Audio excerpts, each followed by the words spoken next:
경기가 조금 침체 모드로 갔을 때 금융시장에서 좀 어려운 일들이 생길 거다. 그 어려운 일들이 뭐 엄청난 금융위기로 이어지지는 않을 것 같지만 네. 상업용 부동산 대출이 주범일 것 같아요. 큰 은행들은 대출 중에서 한 절반 정도에 불과해요. 상업용 부동산 대출 비중이. 그런데 중소형 은행들은 훨씬 높아요. 그러니까 실리콘밸리 은행도 지난번에 말씀드렸듯이 너무 한쪽에 쏠린 후유증이잖아요. 그렇죠. 마찬가지로 경기 침체는 쏠린 부분, 너무 사람들이 돈 벌려고 북적거리는데 이런 데서 사고가 터지는 거거든요.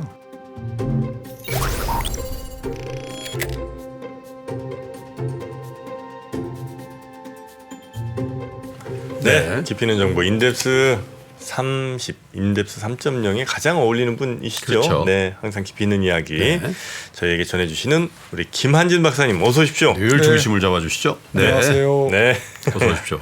고맙습니다. 네, 3%의 감사합니다. 중심 김한진 박사님. 감사합니다. 네.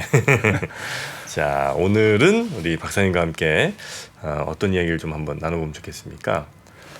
예, 지난주에 뭐 경기 침체의 씨앗이 인플레이션이라는 말씀을 드렸는데 그 인플레이션의 씨앗은 뭐 지금 현재 근원 물가죠. 그래서 근원 물가가 앞으로 낮아질 것으로 보입니다. 네. 낮아질 것으로 보이는데 이게 낮아질 때 어떤 현상들이 일어날까 좀 그거를 점검해 봤습니다. 네. 낮아질 때 어떤 일이 생길까? 네.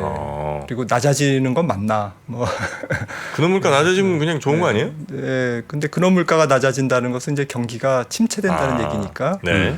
경기 침체가 너무 이제 광범위한 용어지만 아무튼 지금 사람들이 생각하는 것보다는 투자자들이 생각하는 것보다는 경기 침체에 이제 조금 기울기가 네. 좀 가팔라질 수 있을 것 같아요.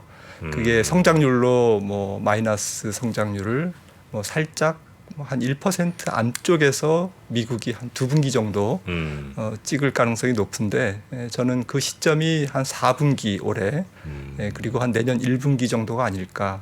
그리고 그때가 이제 경기 침체의 하이라이트가 될 텐데 네. 물론 이제 경기 근원 물가는 내년 상반기까지 쭉 이제 네. 내려갈 겁니다. 경기 침체가 쭉 지속되는데 지난주 말씀드렸듯이 L자형으로 네. IMF가 전망했듯이 올해 성장률과 내년 성장률이 큰 차이가 안 나는 그러니까 올해 성장률이 좀 낮게 찍히고 내년 성장률도 거의 정체되는 이제 그런 성장률 전망을 IMF가 국제통화기금이 발표를 했는데 저도 이제 비슷하게 생각을 하고요. 네네. 그런 현상에서 조금 시장이 상당히 좀 뭔가 일이 일어나겠죠. 그리고 한쪽에서는 또 금리가 낮아지고 또 연준이 금리를 내리는 피벗 카드를 만지작거릴 테니까 또 한쪽에서는 그런 측면에서는 호재고 한쪽에서는 경기 침체라고 하는 팩트가 네.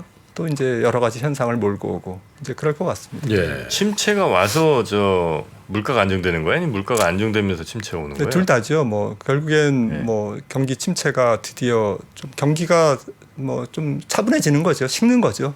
지금 미국 고용 시장은 사실 미국 경제 지표는 되게 혼란스럽잖아요. 뭐 정말 뭐 주택 가격이나 뭐 이런 것들을 보면 뭐 좀 굉장히 빠르게 식는 것 같고 네. 고용 시장을 보면 전혀 안 식고 지금 좀 헷갈리는 상황인데 이런 상황에서 이제 첫째는 뭐 금리 인상의 물가 안정 효과는 하반기부터는 본격적으로 나올 것 같아요. 네네. 그래서 물론 이제 하반기에는 지난 몇 번 말씀드렸듯이 뭐 베이스 효과 때문에 하락폭이 물가의 안정세가 조금은 둔화될 겁니다. 상반기보다는 2분기보다는 조금 둔화되겠지만 그래도 이게 차트를 보시면 연준의 기준금리와 소비자 물가를 이제 그렸는데요. 이제 3프로 TV에서 예측한 겁니다. 좌우 축이 똑같습니다. 그러니까 이제 5.0에서 물가와 연준의 기준금리가 드디어 이제 랑데뷰를 만났습니다.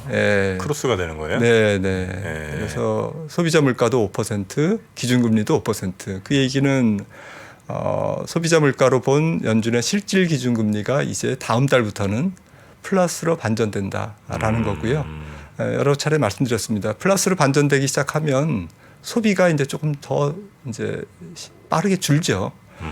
그래서 소비가 둔화돼야 기업들이 이게 좀 더 고용을 줄여야 되겠다. 네.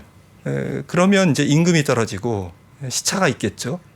임금이 떨어지고 임금이 떨어져야 근원 물가가 잡히는 겁니다. 그래서 이게 순서가 있는데 지금 사람들은 왜 근원 물가는 안 떨어지냐고 이제 뭐 저기 아우성인데 순서가 있습니다. 실업자가 뭐 한 1.7개 일자리를 선택할 수 있는 지금 상당히 뜨거운 고용 시장인데 임금이 안 떨어지죠. 떨어지지 않는 게 정상이죠. 네. 근데 금리가 예. 저는 이제 살면서 금리라는 걸 생각하고 뭘 사본 적은 한 번도 없거든요. 그래요? 금리를 생각하면서 그러니까 뭐 무슨 대출을 받을 때 전세 대출 받을 때 금리를 생각하긴 하죠. 근데 그거 말고는 집 살 때. 아니 그러니까 그거는 이제 뭐 집이나 부동산 이거는 이제 당연히 금리 대출 받을 때 그렇게 하는 주식 살 건데 때. 주식 살 때는 전 금리 생각 안 하고 혹은 뭐 물건 살 때 야, 이게 뭐 10만 원인데 야 내가 한 3%대 금리에서 내가 이걸 사지만 5%에서는 못 사겠어 이런 생각 한 번도 한 적이 없거든요.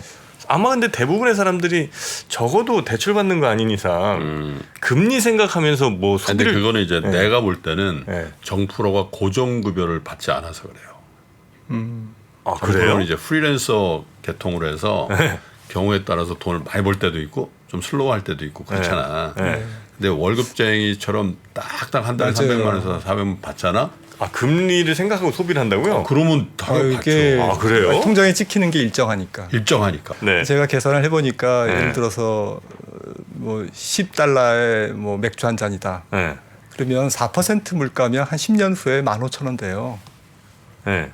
6%면 거의 2만 원 됩니다. 음. 매년 물가가 그러니까 이게 기하급수적으로 올라가는 거 그러니까 복리로 올라가는 거 있잖아요 물가가 그걸 생각을 안 지금 하나? 물가가 그러니까 사람들은 그 약간 그 기하급수에 대해서 복리에 대해서 좀 둔감하잖아요. 네.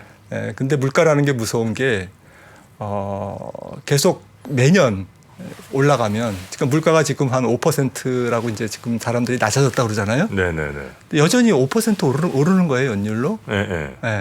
그러니까 한 4%만 올라도 10달러짜리가 15달러가 되고 만약에 6%가 올라가면 10년 후에 거의 20달러 되는 거예요. 그러니까 이게 소득을 갉아먹는. 근데 모르죠. 매일매일 생활할 때는. 그러니까 일정 시간이 지나고 나면 네. 이게 물가가 인플레이션이 그렇게 무섭다라는 거를 사람들이 이제 체감합니다. 체감을 하나요? 정프로는 사실 소비할 때 주식 생각을 더 하겠다. 결국에는 금리를 결정하는 게 좀 물가니까 음흠.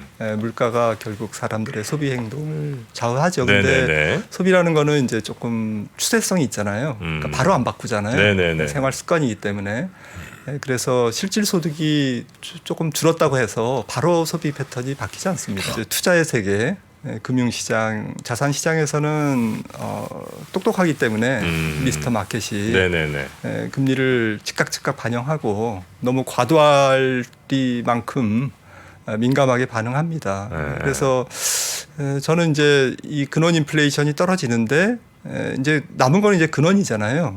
근원 인플레이션이 떨어지는데 거듭 말씀드리지만 이제 기업 이익이 둔화되고 그래서 고용이 둔화돼서 임금이 안정되는 이 순서까지 이게 조금 시차가 있다. 소비 위축이 전제돼야 되는데 아직은 지금 사람들이 현재 물가에서도 조금 쓰던 관습이 있기 때문에 네. 그냥 그대로 이제 쭉 쓰고 있는데 이제 하반기에는 조금 줄겠죠. 근데 어느 정도의 거리가 있을까라고 보면 이게 지금 IMF 자료인데 근원 인플레이션입니다. 네. 그래서 중간값이 아직까지는 고점에서 많이 안 내려왔잖아요. 고점에서 별로 안 내려가고 그 빨간색이 미국인데 네. 뭐 0까지 내려가지는 않아도 되지만 뭐 한 2%까지 내려오는 이 부분 뭐 그렇게 멀지는 않았어요. 멀지는 않았는데 이 기간에 이제 여러 가지 일들이 일어날 거다라고 이제 저는 보고 있습니다. 그래서 이게 후행 지표지만 뭐 말씀드렸듯이 인플레이션의 핵심 뭐 근원 씨앗이 된 고용 시장이 IMF에서는 어떻게 봤을까? 저희보다는 IMF가 똑똑하니까 전망을 보면 미국 실업률을 내년도에 한 4.7에서 4.8로 봤어요. 네. 예, 그래서 소개해 드립니다. 2022년 수준에서의 차이거든요. 그러니까 2023년 초, 올해 초가 한 3.5니까 3.5에서 한 1.2 더하면 요 레벨이 그러니까 2024년 내년 연말이 한 4.7에서 한 4.8 정도까지 올라갈 거다. IMF는 그렇게 보고 있고 기업 이익이 그 사이에 둔화되고 뒤에서 말씀드리겠습니다만 금리 인상 효과가 이제 먹히기 시작하고 네. 있다. 실업률은 그래서 2024년에 가파르게 오른다는 거죠. 올해 가파르게 오르는 게 아니고. 네네. 그러니까 소비도 내년에 가파르게 조금 줄겠죠. 그러니까 이게 경기 침체 기간이고 이게 경기 침체의 하이라이트가 될 것 같습니다. 네. 뭐 이게 맞든 틀리든 추세가 이제 그렇다는 말씀이고요. 그렇군요. 네. 그래서 이게 뭐 이코노미스트들이 이제 베버리지 교수가 이제 처음 사용해서 베버리지 곡선이라고 부르는 이제 아마 3프로 TV에서도 설명을 네, 한번 한 것 같아요. 김효진 네네네. 이코노미스트가 얘기한 것 같은데 이 빈 일자리와 실업률을 이제 Y축과 X축으로 놓고 그러니까 빈 일자리와 실업률은 이제 반비례하는 게 맞지 않습니까? 빈 일자리라는 거는 네, 일자리가 이제 좀 줄어야 네. 기업들이 채용을 좀 적게 하려고 하는 욕구가 있을수록 실업률은 뭐 늘어나는 게 맞겠죠. 경제활동 인구에서 빈 일자리의 수를 이제 분자로 놓은 게 이제 빈 일자리고, 네. 그다음에 취업자 수를 실업자 수를 분자로 놓은 게 이제 실업률인데 네. 이게 지금 보시는 것처럼 유럽 경기가 어렵다고 하잖아요. 그 어렵다는 유럽 경제도 빈 일자리가 굉장히 빈 일자리율이 높아요. 그러니까 빈 일자리가 구인 수요가. 네, 구인 수요가 많다라는 거죠. 잡 오프닝스 레이트가 굉장히 높은 상태고, 근데 이제 실업률은 뭐 미국보다는 높죠. 6%대인데 미국은 지금 3.5%의 실업률에 네. 빈 일자율이 뭐 이것만 보면 뭐 경기가 나쁘다는 게 이해가 안 갈 정도. 그러니까 너무 호황인 거죠. 그래서 전체 경제 분위기와는 전혀 달리 극호황인 이제 선진국 고용 시장이 근원 물가를 떨어뜨리는데 방해가 지금 되고 있는 거고요. 네. 그래서 이 베버리지 곡선으로 볼 때는 미국 근원 물가 안정에는 좀 시간이 걸릴 것 같다. 물론 이제 빨리 떨어지겠죠. 내년 뭐 IMF 전망대로 하면 내년 뭐 상반기에는 한 요 정도에 와 있을 거고 내년 말은 뭐 한 이 정도에 와 있겠죠. 그렇죠. 네, 그러니까 이제 거의 조금 완성될 거다라고 이제 보고 있습니다. 문제는 이제 근원 물가는 그렇다고 치는데 천천히 떨어지면서 이제 경기를 침체 모드로 끌고 갈 거라는 건 오케이. 그러면 그때 뭐 어떤 일이 일어날까? 저는 이제 굉장히 좀 그게 관심이 있는데 첫 번째는 이제 다양한 금융 위험이 나타날 것 같습니다. 그리고 금융 위험. 두 번째는 이제 기업 이익이 줄 것 같고요. 지금 예. 어닝 시즌인데 좀 중요할 것 같고요. 이 두 가지가 핵심인 것 같아요. 경기가 조금 침체 모드로 갔을 때, 슬로우 다운 됐을 때, 이제 금융 시장에서 좀 어려운 일들이 생길 거다. 그 어려운 일들이 뭐 엄청난 금융 위기로 이어지지는 않을 것 같지만, 네. 조금 어수선한 일들은 많을 것 같아요. 은행이 뭐 부도난다든지 작은 은행들이 또 합병된다든지 뭐 이런 일들. 근데 저도 곰곰이 생각을 해보니까 상업용 부동산 대출이 주범일 것 같아요. 역시 돌고 돌아서 저는 이렇게 결론을 내렸습니다. 이 차트를 보시면은 정말 비정상적인 상업용 부동산 대출을 확인하실 수가 있는데 이게 위에 연한 녹색이 이제 미국의 작은 은행들이고 네. 좀 밑에 진한 노란색이 25개 상위 은행들입니다. 예. 큰 은행들이죠. 큰 은행들은 모든 기업을 대상으로 한 대출 중에서 한 절반 정도에 불과해요. 상업용 부동산 대출 비중이. 그런데 중소형 은행들은 장사를 이쪽에서 많이 했죠. 우리나라 좀 증권사나 또 저축은행들이 좀 PF에서 많이 영업을 했듯이 비즈니스를 했듯이 미국도 작은 은행들은 이쪽에 그러니까 커머셜 론과 인더스트리얼 론 기업에 대한 대출에서 상업용 부동산 대출 비중이 훨씬 높아요. 2배 정도, 네. 2.5배 정도가 이렇게 약간 기형적으로. 예. 그러니까 정상적인 대출보다는 이제 부동산 대출 많았는데 경기가 이제 슬로우 다운 되면 일자리가 아까 준다 그랬잖아요. 네네. 일자리가 줄으면 공실률이 더 올라갈지 않을까요? 그렇죠. 지금도 샌프란시스코 공실률이 뭐 5%에서 지금 20% 가까이 늘었다고 하는데 상업용 빌딩입니다. 그리고 팬데믹 때 이제 재택근무를 이제 시행했던 기업들이 좀 일정 비율은 재택을 그대로 유지한다고 합니다.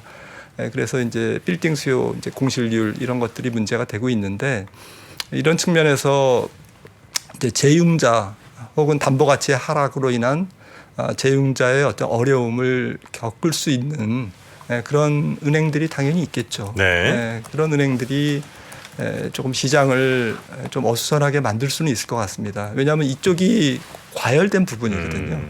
그러니까 실리콘밸리 은행도 지난번에 말씀드렸듯이 너무 한쪽에 쏠린 그런 그 후유증이잖아요. 그렇죠. 또 국채 과열에 대한 후유증이고 네. 마찬가지로 경기 침체는 쏠린 부분 너무 사람들이 돈 벌려고 북적거리는데 이런 데서 사고가 터지는 거거든요. 네. 그래서 이런 부분이 지금 좀 우려된다라는 쪽에는 이제 기억을 하시면서 이런 부분들은 계속 뭐 간간히 터지면 빈번하게 터지면 주식시장이 좀 그걸 뚫고 올라가기가 좀 어렵겠죠. 주가가 올라가려고 하면 또 발목을 잡고 이런 게 그럴 수 있다라는 겁니다. 좀 롱텀하게 그렇게 말씀을 드리는 거고요. 네. 그래도 이번 경기 침체기 때 2008년 같은 금융위험이 나오지 않을 것으로 저는 봅니다. 네. 몇 주 전에도 말씀드렸듯이 두 가지 이유인데 하나는 과도한 설비 투자가 없었다. 조금 장기 차트인데 이게 추세선 밑에서 지금 움직여요. 예. 그러니까 앞서 말씀드린 상업용 부동산 대출이 유일한 과도한 투자입니다. 그래서 제조업의 투자라든지 주택용, 거주용 부동산 투자라든지 이런 네. 것들은 굉장히 차분하고 오히려 줄었어요. 투자가 계속 하향 추세였습니다. 그러니까 장기 추세선 밑에서 지금 전체 미국의 투자가 움직이고 있다라는 것은 일부 뭐 상업용 부동산 같은 일부 품목에서 오버 캐펙스가 있었지만 전체적으로는 경제 전체적으로는 과잉 투자가 제한됐다라는 거고요. 또 한 가지 미국발 금융위험이 제한적일 것이라고 보는 이유는 기업이익이 그동안 굉장히 좋았어요. 네. 그래서 축적된 기업이익이 저는 경기와 금융시장의 버팀목 역할을 할 수 있다라고 생각을 합니다. 근데 이게 양날의 검이죠. 이 추세선 기업이익인데요. 조달러입니다. 이 추세선을 훨씬 기업이익이 얼마나 지금 기업들이 돈을 많이 벌었는지를 실감하실 수 있습니다. 2조 달러에서 3조 5천억 달러까지 올랐잖아요. 저렇게 많이 올랐어요. 이번 팬데믹 기업들이. 기간에. 네네네. 네. 신났습니다. 그리고 장기 추세로도 그 금융위기 이후에 계속 추세선 위에서 놀았잖아요. 네네. 기업들이 어마무시하게 돈을 벌고 네. 그걸 재무적 체력으로 지금 딱 그 탱크에 그 축적해 놓고 있는 거죠. 이런 상태에서는 어지간한 그 충격이 오지 않는 한 네. 기업들이 버티고 기업들이 버티면 은행이 버팁니다. 금융 시스템이 버팁니다. 그래서 다행히 이번 침체기 때 미국발 금융 노이즈는 있겠지만 큰 리스크가 확대되지는 않을 거다라고 생각을 합니다. 네. 그 과잉 투자가 없었다는 말씀을 이제 해주셨잖아요. 이게 네. 추세선으로 볼 때. 네. 근데 이게 미국의 예를 들어 뭐 GDP 성장 대비 뭐 투자 이렇게 봐도 확실히 이렇게 걱정할 만한 수준이 아닌 거예요. 예, 맞습니다. GDP 대비로도 걱정할 만한 수준이 아니고요. 네. 그리고 뭐 명목하고 실질 그 양쪽으로 다 봐도 좀 과열 분위기가 없습니다. 그럼 혹시 투자를 별로 안 했는데 이익은 이만큼 났잖아요. 네, 그러면 이제 뭐 말 그대로 순이익이 엄청 좋아진 거 아닙니까? 그렇죠. 그럼 그 순이익은 그 기업들이 그냥 다 어디 갖고 있는 거예요? 네, 기업들이 뭐 보유를 하거나 아니면 주식을 네. 뭐 나눠주거나 뭐 주주들한테 뭐 이익을 좀 나누거나 유보를 했거나 아니면 주식 소각을 했거나 뭐 그렇게 가는 아니면 거예요. 배당을 했거나. 미국 기업들은 뭐 주주 환원율이 100%잖아요. 이게 맞는 건지는 뭐 학자들이 논란이 있더라고요. 너무 그 좀 자본주의가 좀 변질됐다. 주주자본주의. 네, 주주자본주의가 좀 너무 주주자본주의 중심이다. 기업들이 재투자를 해야 되는 성장을 위한 어쨌든 동력으로 삼아야 되는데 유보를 그거를 이제 주주들에게 다 나눠주고 그러니까 당기 순이익에서 배당금과 자사주 매입이 100%라는 거죠. 당기 순이익만큼 배당이나 자사주 매입을 다 한다라는 얘기인데 네네네. 주주 환원율이 100%고 우리나라는 한 20% 되잖아요. 네, 그러니까 엄청나게 큰 차이가 있는 거죠. 네네. 네, 어쨌든 미국 기업들의 생산성이 지금 저는 달러 가치가 유지되는 것도 이건 것 같아요. 기업들의 생산성이 계속 고공에서 상당히 오랜 기간 유지가 되고 있습니다. 미국 기업들이. 미국 기업들의 그 생산성을 보면 그렇죠. 굉장히 높은 상태에서 다른 나라가 추정하기 어려운 생산성을 보이고 있거든요. 그게 한 20년 정도 네. 기간 동안에 맞습니다. 엄청난 일이 벌어졌는데 우리 네. 그걸 잘 그 생산성을 극도로 높인 기업들이 다 플랫폼 기업들이잖아요. 그렇습니다. 애플, 네. 뭐 구글, 마이크로소프트, 아마존, 페이스북, 넷플릭스 이런 회사들이 그러니까요. 20년 전에는 없던 이미 했거나 회사잖아요. 없었단 말이죠. 그 전에는 미국 기업들이 뭐 GM, 포드, 제너럴 일렉트릭, 유나이티드 항공, 쉐브론 그러니까요. 이게 뭐 철강, 화학. 이게 뭐 생산성이 좋을 리가 없잖아요. 네. 근데 그 20년 동안 저렇게 됐기 때문에 미국의 초장기 주식의 상승세는 합리적이라는 거죠. 맞습니다.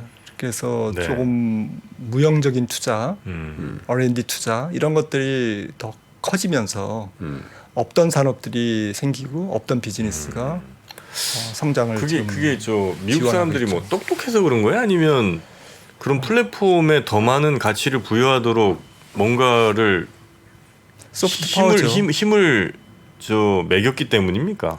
이게요 네. 하루 아침에 안 이루어지는 것 같아요. 그러니까 미국의 소프트 파워 있지 않습니까? 네. 대학 그리고 그 연구기관, 국책 연구소 또 뭐 민간 연구소, 기업들의 연구소 이런 수준들을 제가 좀 미국에서 좀 연구하신 분들 얘기를 들어보니까 국내랑 비교했을 때 정말 천양지차한 것 같아요. 그러니까. 규모라든지 뭐 예산이라든지 예를 들어서 한 연구소에서 한 국책 연구소에서 지금까지 한 100년간 네. 과학 분야에서 노벨상이 30명이 나온 한 국책 연구소에서만 이제 그런 나라죠. 일단 뭐 성공했을 때 보상이 상상보다 엄청 큰 거죠. 성공해서 물론 성공하기 힘든 건 있는데 우리나라 뭐 성공하면은 예를 들면 일반화하기는 좀 그렇지만 계속 카피캣이 나오거든. 네? 네. 미국을 보세요. 그래서 제가 늘 말씀드리는 게 우리나라 항상 골목 문화거든. 네? 예를 들면 뭐 응암동에 가면 감자탕 골목이 있고 뭐 원조, 태조, 왕태조 두 번째 맛있는 집. 네? 네. 미국의 버거 골목 보셨어요? 버거 골목에. 네. 미국의 원조 버거라고 그러고 내가 태조라고 그러고 두 번째 맛있는 버거라는 게 그 골목에 있는 거 보셨냐고. 버거로 성공하면 피자를 하고 저 예를 들면 뭐 다른 걸 한다 이거죠. 네. 그런 문화가 사실은 가미된 건 것 같아요. 미국이 이렇게 뭐 엄청나게 무슨 저 효율성이 극대화될 이유가 뭘까? 시스템이 엄청 효율적이죠. 시스템이 효율적이라. 국민들의 삶의 질은 모르겠습니다만은 기업하기 좋은 환경, 그 다음에 혁신하기 좋은 환경, 시스템 말씀하셨지만 결국 금융시장, 자본시장이 또 서포트가 돼야 되거든요. 실리콘밸리라는 게 사실 그 생태계잖아요. 네네. 스타트업 기업들이 유니콘이 되고 성장할 수 있는 그래서 나스닥 성장하고 그런 생태계가 우리나라도 빨리 갖춰져야 될 것 그럼 같습니다. 뭐 기본적으로 미국 시장이 커요. 커요. 엄청 커요. 네? 성공해서 미국의 캘리포니아만 장악해도 네. 우리나라보다 훨씬 크잖아. 경제력이. 자본시장의 역할이 굉장히 중요할 거라고 저는 생각을 합니다. 네, 알겠습니다. 하여튼. 그 끝으로 뭐 그림 하나 드렸군요. 그래서 뭐 이게 이 축적된 기업이익이 양날의 검이라고 말씀드렸는데 이게 좀 여러 가지 뭐 좀 위기를 방어하는 그런 방어막이 될 수도 있겠지만 지금 보시듯이 추세선에서 많이 벗어나 있고 또 경기 침체 만약에 이제 물가 측면에서 근원 물가 측면에서 고용이 줄고 소비가 줄고 그래서 임금이 이제 둔화된다 이런 시기를 요 동글뱅이 천원 이 시기로 본다면 뭐 추세선까지 내려오지는 않겠지만 네. 어느 정도 내려올 수 있다라는 것을 조금 잠재하고 있잖아요. 예. 왜냐하면 경기가 좀 슬로우다운 되면 그러면 이제 과거 긴축 사이클 시기에 S&P 500 기업 주당 순이익이 어떻게 움직였을까? 마지막 차트를 보시면 네. 이게 낮은 인플레이션 기간에 S&P 500 EPS의 트레일링 EPS입니다. 네. 확정된 EPS의 추이인데 이게 제로 X축이 이제 개월수입니다. 그래서 제로가 기준금리가 피크를 찍은 시점이에요. 그래서 이 연도가 뭐 그 타이트닝 그러니까 연준이 긴축을 했던 67년, 72년, 77년, 80년, 88년, 93년, 95년, 2004년, 2015년 이거를 다 평균 내서 이렇게 IMF에서 제가 한 게 아니라 네. 예, 그래서 정리를 해놨습니다. 보니까 높은 인플레 정의는 근원 PCE 물가 기준으로 4.5% 이상인 경우 이게 이제 빨간색 선인데 이때는 이익도 좀 시원치 않았고 인플레 때문에 그 다음에 금리를 동결한 시점이죠. 지금 같으면 이제 다음 달 5월 달이 되는 거죠. 금리를 동결한 시점. 네네네. 어쨌든 이 금리 기준금리를 마지막으로 올렸던 시점에서 한 18개월 정도의 이익이 둔화되더라. 그리고 마이너스 증가율까지 가더라라는 거고요. 네. 물가가 조금 4.5% 아래인 경우, 그러니까 조금 낮은 경우, 낮은 인플레이션 경우에는 긴축 사이클, 긴축이 피크를 찍고 동결을 시작한 다음에 한 1년 반 동안 내려가긴 내려가더라도 좀 이 경우 고물가였던 경우보다는 조금 좀 적게 내려간다. 물론 예. 이제 가파르게 내려가네요. 현재 사이클이 이제 이겁니다. 까만색 선이고요. 지금 조금 연장해서 그리면 이제 5월이 여기 통과되는 거죠. 그래서 이제 하반기는 이제 이거를 남겨놓고 있는 거고요. 내년 상반기까지 이제 18개월이 이제 우리를 기다리고 있습니다. 네. 기업 이익의 둔화가. 그래서 기업 이익의 둔화는 이제부터 시작이다. 라고 보고 이번에는 높은 인플레이션 경우잖아요. 그러니까 마이너스 영역대까지 전년 동월비 마이너스 영역대까지 들어갈 가능성이 좀 높지 않느냐라는 네. 게 이제 제 의견입니다. 그래요. 네, 알겠습니다. 자, 좀 걱정되는 앞날들이 좀 있는데 네, 뭐 너무 걱정하실 필요는 없을 것 같아요. 저는 좀 즐기시기 바랍니다. 즐겨요? 네, 주식시장이 제가 좀 오해가 좀 있는 것 같은데요. 네. 그래서 주식을 팔자라는 게 아니에요. 네. 주식 비중을 저 개인적으로는 한 뭐 많이 하고 있지 않지만 한 40~50% 정도는 저는 장이 나쁘거나 좋거나 꾸준히 들고 갑니다. 바텀업 어프로치 하자는 거죠. 네네네. 하지만 40~50% 이상으로 지금 가져가지 않는 이유는 지금 말씀드린 또 그동안 말씀드린 이런 부분들이 존재하기 때문에 지금 주식을 자산에서 풀로 베팅해서 포트폴리오를 가져가고 네. 있지는 네. 않는다라는 말씀을 좀 드립니다. 알겠습니다. 자, 우리 김한진 박사님과 함께한 깊이 있는 시간이었고요. 다음 주에 또 뵙겠습니다. 고맙습니다. 네, 감사합니다. 감사합니다. 어디서도 볼 수 없는 조합으로 진행되는 4주간의 AI 특강 시리즈 지혜의 밤에서 만나보세요.